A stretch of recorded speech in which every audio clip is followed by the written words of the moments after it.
Hello, everybody, and thank you for joining me today. It's Allan Laboucan with the Rocks and Stocks News Show. Yesterday, the PDAC conference, one of the biggest mining conferences in the world, got underway. And one of the things that I always look for when I used to go attend the PDAC is what is the big breaking story of the conference? And the big breaking story that I can see is very similar to what I was hearing out of the BMO conference in Florida last week, which is that there's a lot of car companies and automobile-related companies showing up at the mining conferences, which is a very interesting thing. I think it is an indicator that they see how much they're going to need new supply and current supply to meet the demands for electric energy, alternative energy sources, and all of these various different things that go into electric vehicles. And I think that it's a clear message that they're just not seeing enough in the pipeline to meet those future demands. In fact, last week I spoke with Rob McEwen from McEwen Mining, and he was talking about how they had received a very important investment from a large automobile manufacturer that is interested in the copper that they have in their Los Azules mine as part of the McEwen Mining. McEwen Copper is a subsidiary that McEwen Mining owns about, I think it's about 42% of, or 52% of.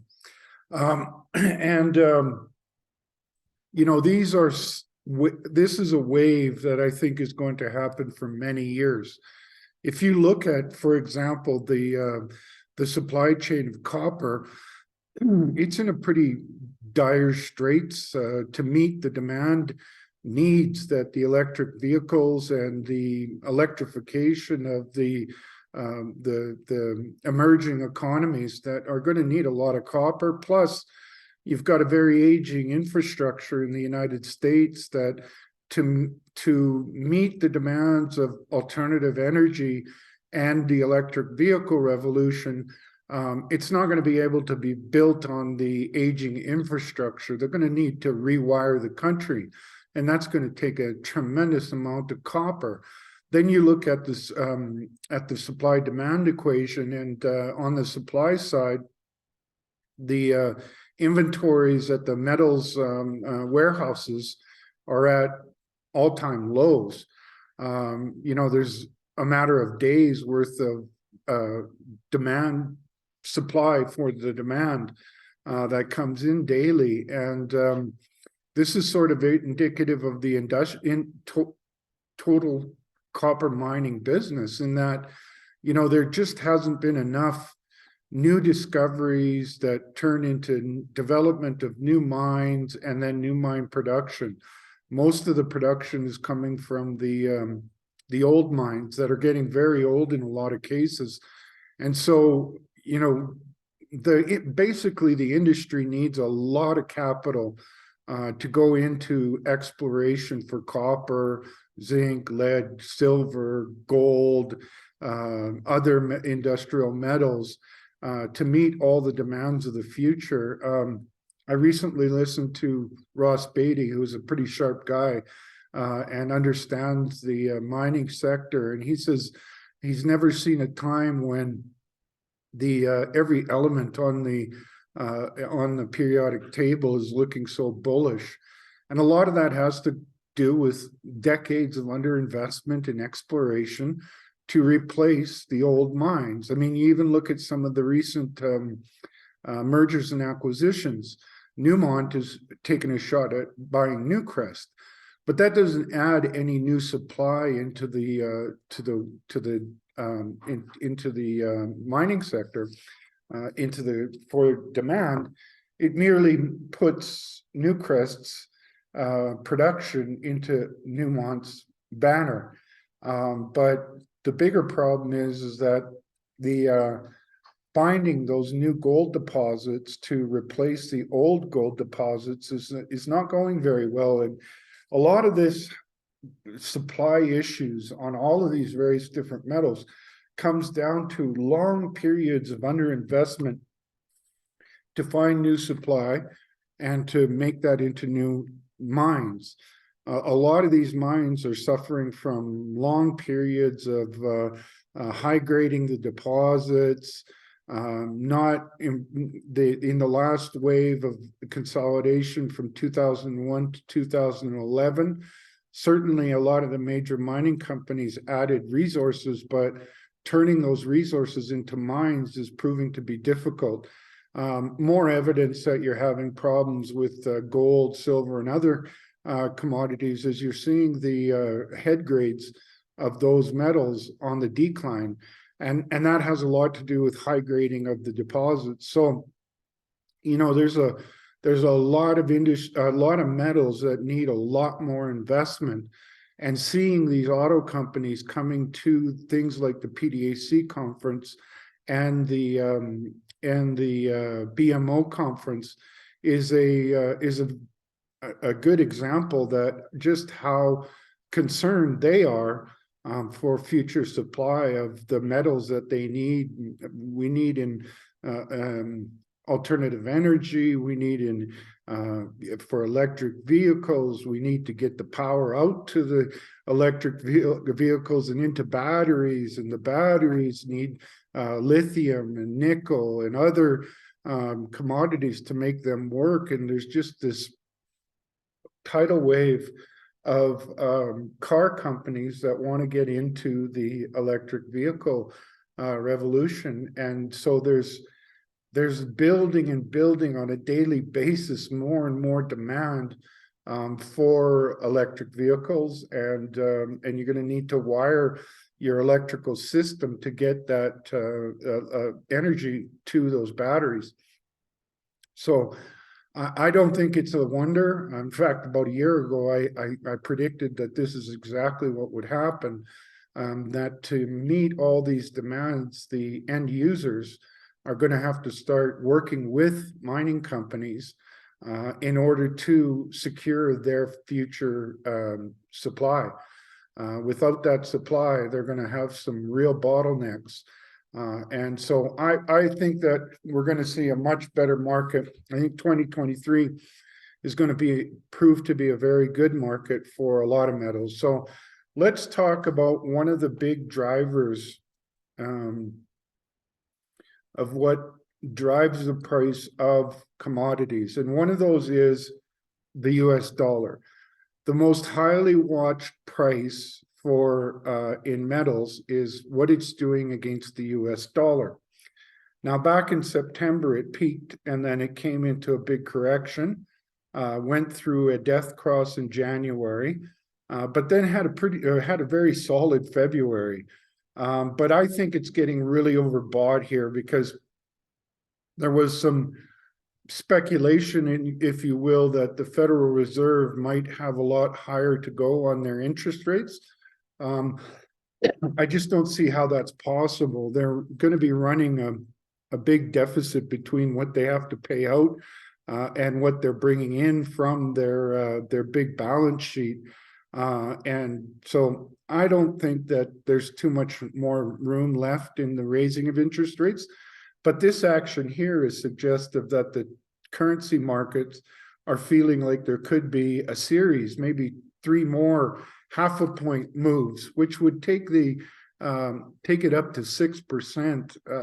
You know, it's already causing some serious problems, and I think it would continue to cause serious problems. So I think this overbought condition here is about to start rolling over and continue with this downtrend.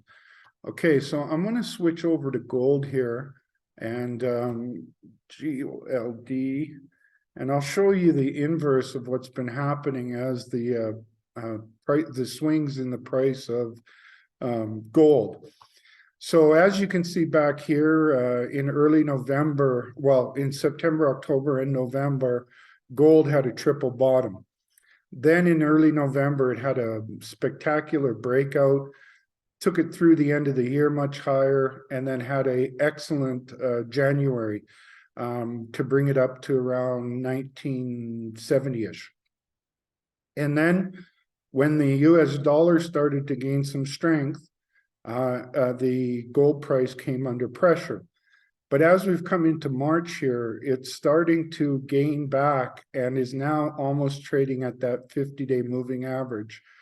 I think that this is an oversold condition, and I think that we're about to see a much stronger move for silver or for gold. Now let's go over to silver here while I've got these metals up. And so here's the silver price, and as is often the case, when it's going down, it tends to get beat down more significantly than the price of gold, and that's exactly what it did. It's now trading right on the 200-day moving average. But I think, again, that's oversold, and maybe it won't rebound as quickly as gold, but where gold goes, so goes silver. And, you know, the industrial uses for silver is, you know, there's a lot of demand coming that the industry just can't supply. And these are pointing towards much higher silver prices. Let's look at copper. And copper's been performing with a lot of relative strength here. As you can see, it was ahead of the bottoming and breaking, well, broke out about the same time as gold. Then went through a golden cross in January. And as the US dollar has been gaining some strength, it hasn't been punished nearly as much. It's right now trading right at the 50-day moving average. And again, I think that this indication of the car companies coming to the mining conferences and doing deals with mining conferences, for example, is the McEwen mining situation. And I invite you to check out that interview I did with Rob McEwen, because he has a lot of good insights into the market. But yeah, look at good relative strength, and I think this year is going to turn out even better for the price of copper. Okay, let's get into some stocks now. I'm going to start with a company that's been making a lot of news recently is i-80 Gold. I just had an interview with Ewan Downey, the chief CEO and president of the company, and what the big news was. Well, they had a series of actually pretty important news. Let me just get their website up here, and I'm going to go through some of their recent news. Here's the i-80 Gold.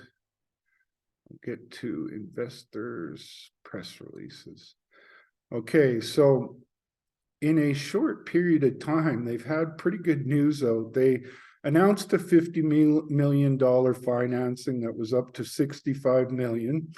February 8th, they announced that they hit excellent results from their Ruby Hill project.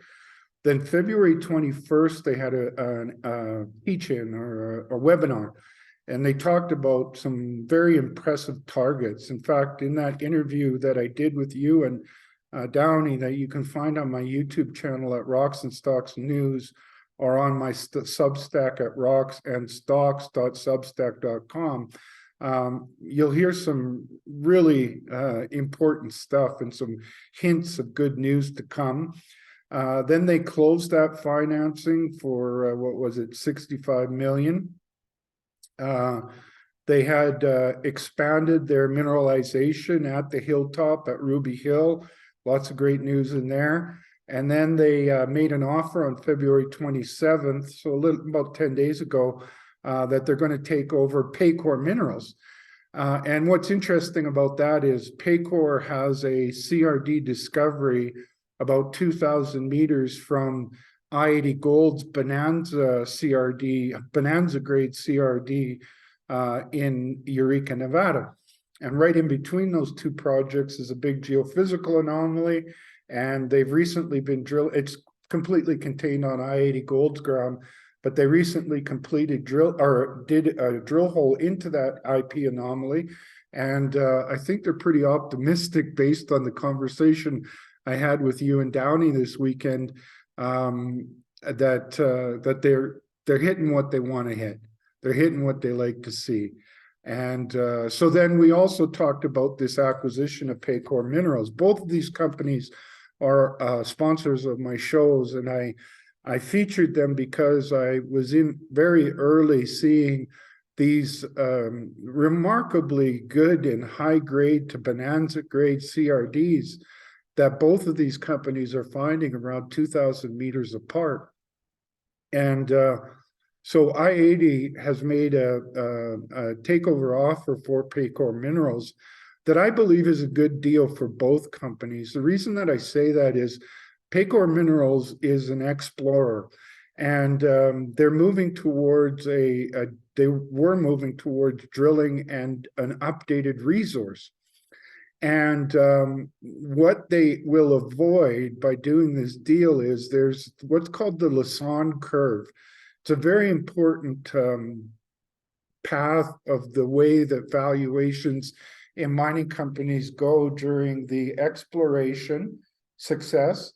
And then there's a long development discount window, and then they move something into production. And I think that why this is good for Paycore Minerals is Paycore Minerals doesn't have to go down that development discount window any longer. You know, when you got to start doing resource calculations, updated resource calculations, preliminary economic assessments, permitting and construction, and during that development discount window, it can be very painful for the long-term shareholders. They get to avoid that now, and by getting in, they will own about 10% of I-80 Gold.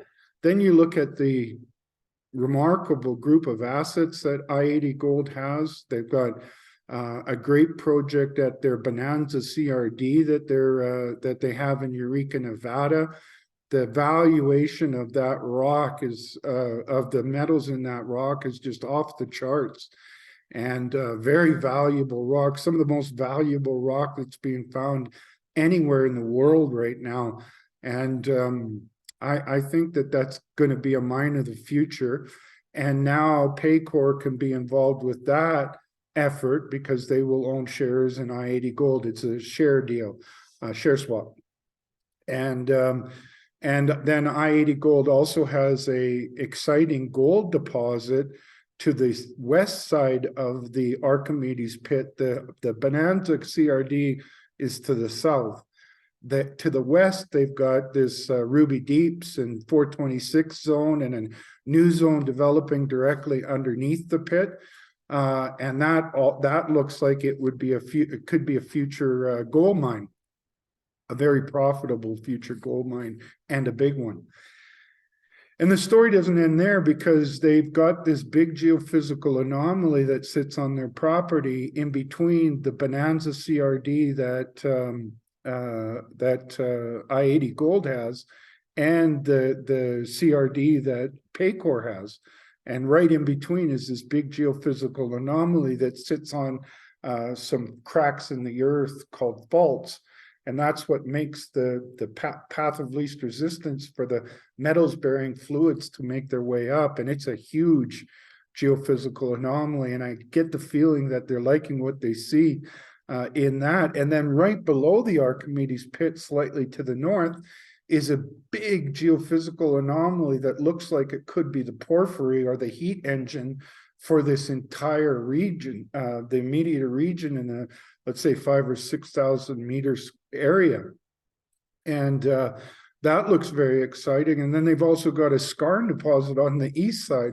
So this Ruby Hill area, this area that I-80 Gold and Paycore involved with around Eureka is quite spectacular. But then I-80 Gold has another spectacular gold project at their Granite Creek deposit. The strike length of the South Pacific zone is about over 600 meters. It's got excellent continuity of the high grade from top to bottom in the zone. It's open along strike. as you keep following it along strike, you're in the same kind of rock package and the same kind of crack in the earth or fault that then leads you to a 25 million ounce gold deposit. So they're in elephant country that has shown that you can have supersized elephant deposits and mines on this trend that they're involved in, and everything that they're doing with the drilling, not only along strike, but at depth. As they go deeper, the grade's getting higher. So that's another one with wide open potential. They got the McCoy Cove project, which is over 1 million ounces at a grade of over 10 grams per ton. Those aren't easy to find. They've got one of those that on its own could be a company maker for a junior. And then an important part to all of this is the advanced permitting that they have on their projects, because they were in at Granite Creek and at Ruby Hill. They were past producers, and so a lot of the work has already gone into the permitting of those into mines, and they have a fast track to get them into production.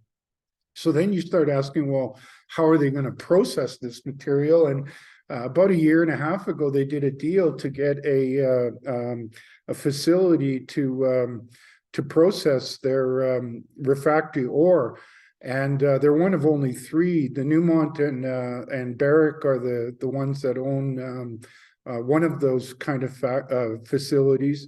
And so they have that. And then at Ruby Hill, it was a oxide production. So they have facilities there to produce oxide material and base metals. So HighGold really is on a path to becoming a multi-billion-dollar company that will only have a short period of time in that development discount window of the Lassonde curve.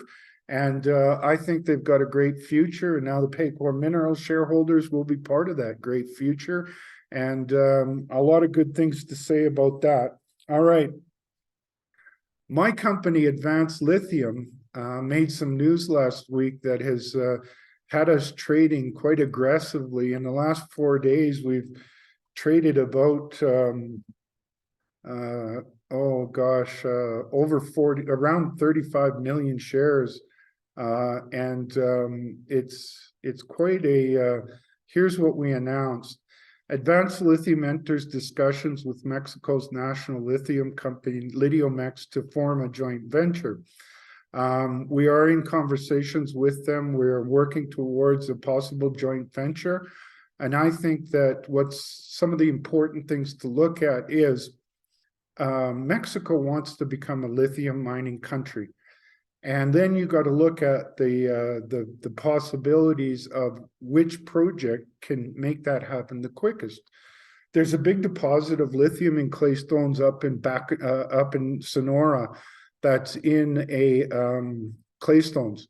And to process that, you need a big roaster, you need high energy needs to get the lithium out of the other minerals that it's contained in. And these are multi-billion-dollar kind of mines that you have to build. And so the path, that could be 5 to 10 years away from mining that. Whereas what we have in central Mexico is a 13 lithium and potassium salars, where the lithium and the potassium is not contained inside of other minerals. It's similar to free gold in a gold mining operation where that mineral is not contained inside of other minerals. So this makes for very easy, simple flow sheet that we have the rights to a unique patent pending method to get it out of there. And I detailed some of that method, and some of the benefits are that you could use solar power for the energy. You could use recycle the water and use it over and over again. And importantly, there's no need for acid digestion to get this lithium and potassium out of other minerals. So these are some important things. And we also talked about a demonstration plant being built in in Zacatecas City, in Mexico, where I live. And so we're going to have a demonstration plant, hopefully within the next few weeks. So, yeah, I advise you to take a look at that March 1st news release. It's got a lot of great details in there. And the basic point that I've been trying to make to everybody that will listen to me is that if the country of Mexico wants to get into the fastest mining of lithium, I think we're the only game in town, really, based on having lithium that doesn't have bound up in other minerals, and also the patent pending extraction method. So those two things combined, I think, puts us in a unique category, and I think that we are the key, or we are part of the key to help make Mexico a lithium mining country. We could be looking at bulk sampling very quickly and move that into trial mining. And this is why I want to get a joint venture together with Lithium-X, which is the Mexican national lithium company. And our conversations are going good, and I hope that we'll have more to talk about on that front in the not too distant future.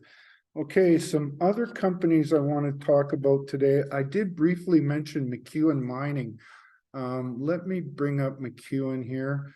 And they have been on quite a roll of news releases lately that I will just bring up. In fact, they had some news out earlier today. So let's get to their investor section press releases. So just in 2023, McEwen Mining copper robust assay results from Los Azules. February 27th, McEwen Mining closes a $30 billion investment by Stellantis. That's the car manufacturing company.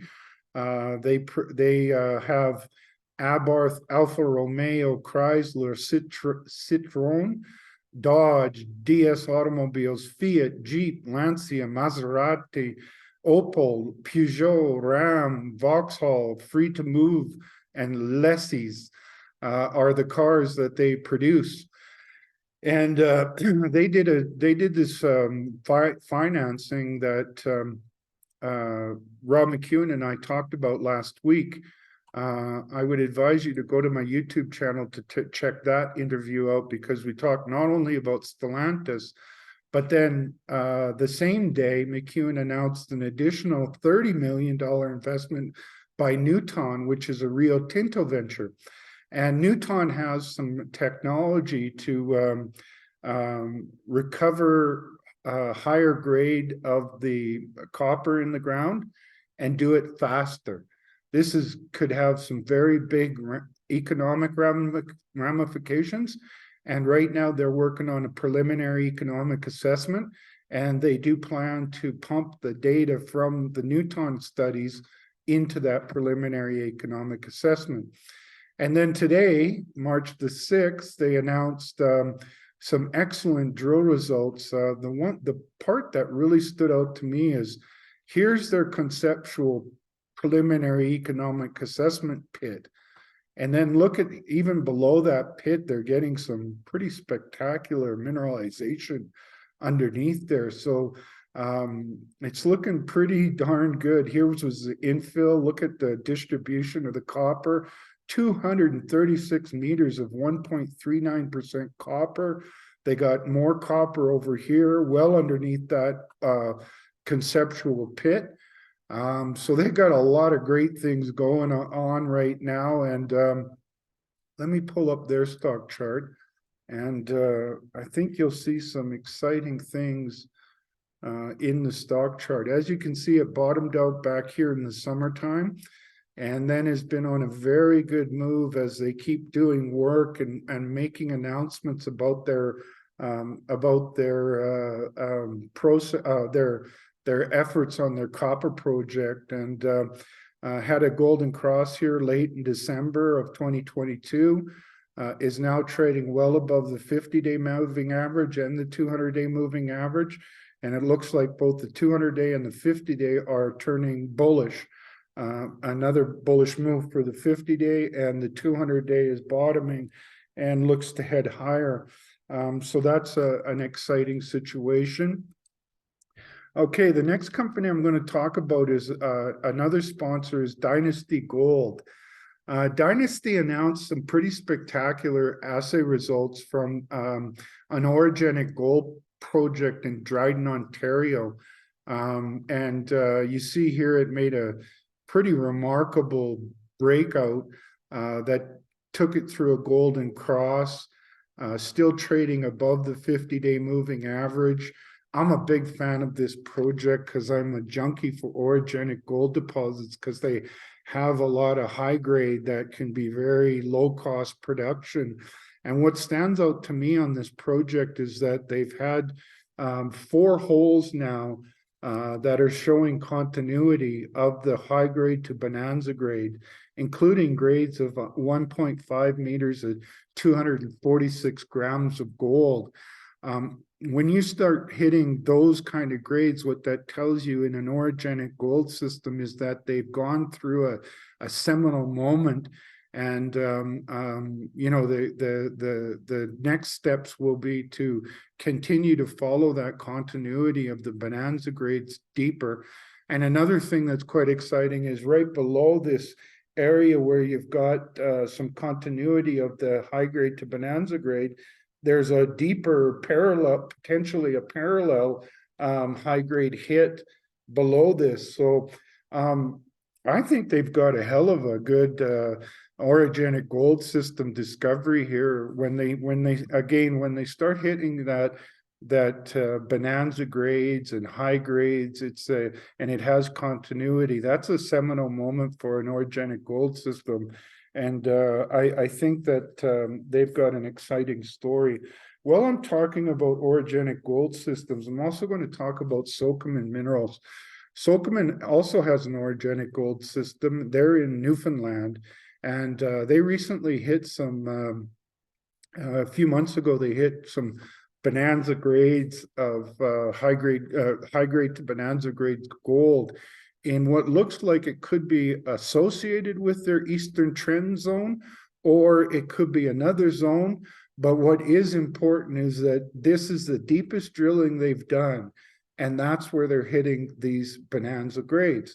And that's how these orogenic gold systems kind of perform. As you go deeper, you're getting closer to the heat engine of the heat where that orogenic gold system came from. As you get closer to that, you tend to get more coarse gold. High in the system, you'll get fine gold. And then as you get deeper and closer to the heat engine of what caused this whole mineralizing system, it gets coarser and it gets higher and higher grades. And I'm really excited about that. They're drilling there right now, so they could have news come out at any time. Sokoman is also involved with lithium. I think they've got a pretty spectacular lithium, one of these hard rock lithium projects.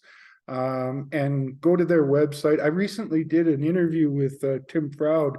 You can find that on my YouTube channel at Rocks and Stocks News, or on Substack at rocksandstocks.substack.com.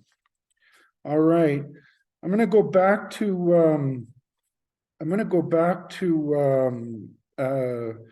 Nevada, because in Nevada, I think I've found an exciting new project that's really an undiscovered gem.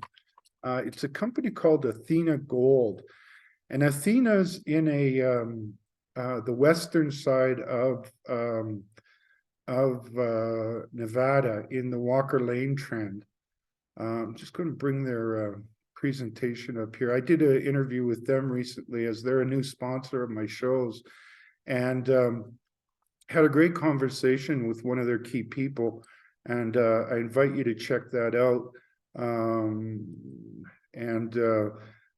What impresses me is that they've got an east-west, 2 key east-west trending structures.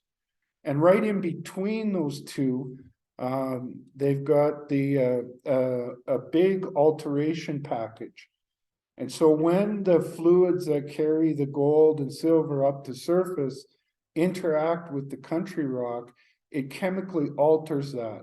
And so where you find a big alteration in between two key faults is a good place to be looking for gold. And they drilled 3 holes that came back with really for an oxide deposit. You could refer to them as bonanza grades for an oxide deposit. And here you can see some of the grades: 27 grams of silver, 4.5 grams of gold. They had some really good numbers in there. And here's what also excites me is you're starting to get some continuity and some good distribution of the gold.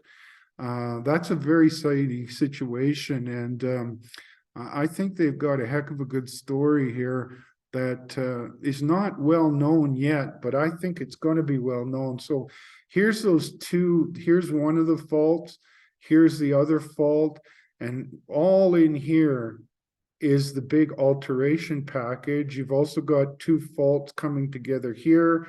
They acquired more ground down in here. There's a geophysical anomaly right at the intersection of those 2 faults. Again, I'm a real big fan of this company and what they've been finding. And I think you should check out Athena Gold. All righty. My favorite base metal story is a company called 9 Mile Metals. And what excites me about this story is one of the trends that you often see in base metal, or in every area where there's been historic mining. In this case, the Bathurst mining camp is the 3rd most important VMS mining camp in the world.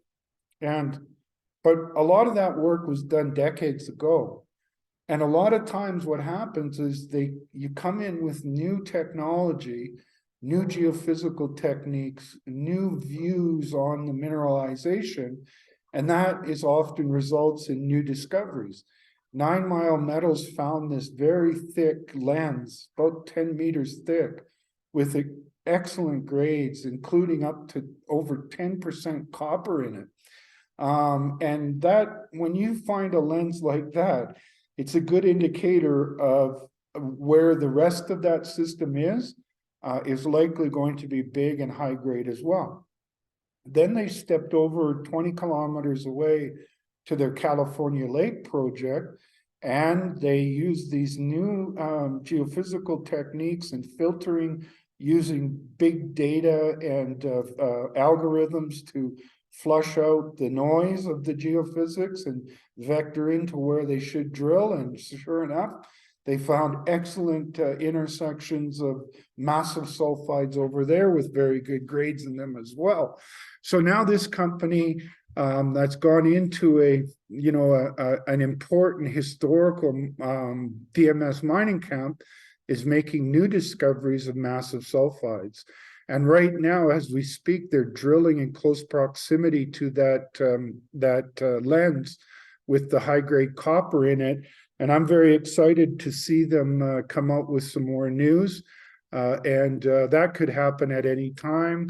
Really nice trends have been developing here since last year. Higher highs and higher lows. And I think the next breakout is going to be to the upside based on the drilling that they're doing right now. Another company with pending news that recently became a new sponsor is a company called Masivo Silver. And they got some excitement here when they put out some details of what they're seeing in their drilling. And it looked really good. They're awaiting those assay results now. As they've been waiting those assay results, it's come off. But I think this trend that's developing here, and I think they're probably only a few weeks away from a golden cross and then a higher value, much higher valuation. What they've done is they've gone into this old camp and sort of reinterpreted the direction of the mineralization.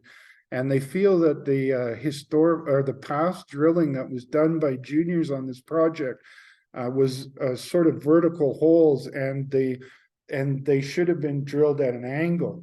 They drilled at an angle underneath these old mine workings that happened around World War II. And sure enough, they hit mineralization below the old workings. So this one is very early days and has a lot of legs ahead of it. And I'm really excited to hear more about their the assay results that are pending and the additional drill holes that they've done in a 10-hole program. The assay results, the hole 1 is pending, and then the other 9 will be pending as well. So take a look at Masivo Silver. Okay, Golden Ridge, GLDN, is a company I'm following in Newfoundland that's in really close proximity to Newfound Gold. This is a company that's had a lot of success in Newfoundland. They're about a $800 million valuation company. And they're also in orogenic gold system. And what the similarities are is that these faults, these cracks in the earth, the one that has all the gold associated with it, and the secondary faulting is Newfound on the Appleton Fault. And you follow that Appleton Fault a little further to the south, and you run into Golden Ridges project. And what is interesting about that project, they got a bunch of holes that are pending. Can't wait to see those results. But what got me really excited and why I made the company a pick before they even get the assay results out is I think that there's a high chance that they could have excellent results out. And therefore, if they do, their tiny valuation will blast off. And I wanted to have the story out to my audience before that happens. And that's why I picked them. And then I was fortunate enough to get an interview with their CEO, Mike Blady. You can find that on my YouTube channel at Rocks and Stocks News, or on my Substack at rocksandstocks.substack.com. And what really stood out to me is, okay, they're on the Appleton Fault. So you got this big crack in the earth that allows those fluids from very deep with gold in them, high-grade gold, to make their way up to surface. And then where Newfound has had all of their success is contained in an area where there is a bunch of high-grade gold occurrences at surface. And then you follow that Appleton Fault down, and on Golden Ridges project, they have also a high concentration of gold occurrences at the surface. So it's kind of a look-alike to Newfound Gold. And if they have any kind of success like Newfound Gold, they have a microscopic valuation in comparison. It could have tremendous upside. And you can see here that the market is getting more favorable towards it. Recently went through a golden cross, has had some good movement, higher lows, higher highs. And I think they've got a potential for a massive breakout once they start getting assay results out. And they got a bunch of assay results in the queue as well. So lots of news ahead for that company. My favorite gold and silver mining company right now is Silvercrest. I think that they've got an exceptional new mine that started commercial production back here. And it was trending up along with the price of gold. And then gold came down, gold and silver came down, and they got punished pretty good. And I think that this is oversold in a dramatic way, and that for investors that want to be involved with a gold and silver mining company with an outstanding future, this is one to take a look at. Now, often what happens when a project goes into full commercial production, it takes a couple quarters for the institutions to see the numbers that come up. And what they want to compare is their early gold and silver production against the numbers that were in the feasibility study. Now, in that feasibility study, they had very low cost. They were talking about $6.70 an ounce of silver produced. And the estimated grade was the grade was over 700 grams per ton of silver. equivalent. And so now what those number crunchers want to see is what's their cost of production. So since that evaluation, that feasibility study was done, there's been a lot of inflation. So even if you put 30% inflation on that, they're still looking at under $9 an ounce of production of the silver, yet silver's over 20 some bucks, and I think it's heading a lot higher in 2023. So there's a healthy margin in there. The second number that those number crunchers want to assess is the grade that is coming out of the mine compared to what was in the feasibility study. So all of this process takes a couple of quarters to show the big institutional investors out there that that this is a good project and that the feasibility study was good. And so, yeah, I think that they're going to have higher costs, but it will still make them a super low cost producer of silver. And I think the grades will hang in there as well. So I think that this is oversold and an excellent investment for investors that want exposure to gold and silver mining without as much risk as the explorers and developers. This is one for you, because in the Lassonde curve, there's two exciting times. One is when they have exploration success, then there's the long development discount window, and then another move when they start mining that could last over a decade if they've got that much production, which I think they do. And so they're still priced like they're at the development discount window, but now they're in production. That's why I like Silvercrest a lot. All righty. I'm just going to give you a quick group of names here.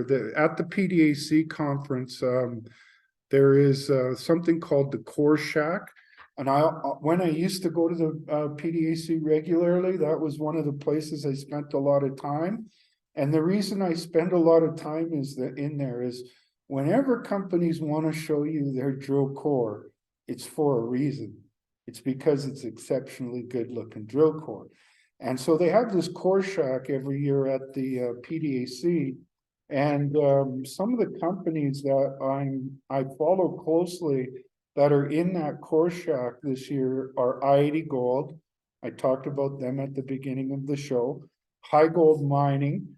HighGold has a resource of over 1 million ounces of gold in Alaska, and it has a grade of about 10 grams per ton of gold.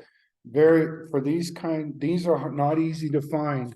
Over 1 million ounces with high grade. Now, it also, I believe, is open as they keep following this zone deeper. I think it's going to open up. And I believe that this could be a 2 to 5 million ounce gold system with very high grade. And that would make them a takeover.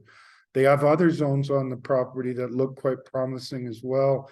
So HighGold is a pick of mine, and I like the company a lot. Callinex, CNX is at the Core Shack as well. I've covered them recently because they've been having excellent drilling results out on a regular basis, and their stock has been doing quite nicely. Here, I'm going to pull it up. Callinex, there it is. As you can see, it's been on a pretty tremendous run in 2023. Went through a golden cross here, is trading well above the 50-day and the 200-day. Got a lot of work going on right now, and I think this one's headed higher. They don't have very much stock out. I think it's outstanding is only 20 million shares. So even after this big move, they still have a very modest, oh, darn it, I didn't put my screen share on. Glad I caught it before I finished here. Let me pull that share screen up again there. So here's the Callinex. Here's the golden cross, well above the 50-day and the 200-day. Lots of pending news and still a very modest valuation. I like that Callinex story a lot. So yeah, those are some companies that I'm following that are at the PDAC conference in the Core Shack that I'd highly recommend you check out if you're in Toronto for the next couple days. Alrighty, I'm gonna go off screen share here and close things off by saying, I think gold, silver, copper, other metals are going to have an outstanding 2023. I'm always talking on my YouTube channel at Rocks and Stocks News or on my Substack at rocksandstocks.substack.com about the companies on my list of companies that are my picks and my sponsors, and you can find those reports there. And I really believe strongly that, doing your homework is the key to success in this business. And I help you with that through my various shows. You also need to speak with your financial advisors before making any investment decisions to assess the suitability of these companies for you. But again, the homework thing is a big thing to me. I try to jumpstart that process for you with coverage in my sector reports and with my various different interviews that I do with executives of major or of companies, exploration and development companies. And then go check out their websites, check out their corporate presentations and their news release. And I think you'll understand clearly why I'm so bullish on the companies that I follow. On that note, have a great day and we'll talk to you soon.